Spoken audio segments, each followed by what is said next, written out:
છો મજામાં જશો બધા મિત્રો? જોઈ શકો છો આપણે બટાકાની ખેતી કરેલી છે. આપણે બટાકા વાવેલા છે આ બધા, અને આ બધા મસ્ત સાઈડ બેઠી છે, તમે જોઈ શકો છો. બટાકા છે બધા આપણા, એકદમ મસ્ત ફૂલી ગયા છે, વાવેતર પણ મસ્ત થઈ ગયું છે, અને બેઠા પણ સાઈડમાં પણ મસ્ત છે, જોઈ શકો તમે. આપણા બટાકા એવા આપણે ઠેઠા સુધી બટાકા જ આવેલા છે, ઠેઠ સુધી. અને બટાકાની સાઈઝ પણ એકદમ મસ્ત છે, પણ ભાવ નથી એટલે ખંડેલા પડ્યા છે. દેખો,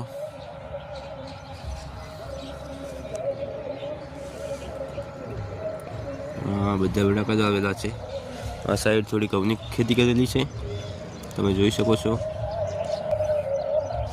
આપણા બટાકા હતા, એટલે બટાકામાં ભાવ તો એટલો બધો છે નહીં, પણ વાવી નાખ્યા હતા આપણે. અને બટાકાની સાઈઝ પણ એકદમ મસ્ત થઈ ગઈ છે, ફૂલી ગઈ છે, જોઈ શકો તમે. બટાકા મસ્ત ફૂલી ગયા છે. તો જય માતાજી, જય હિન્દ.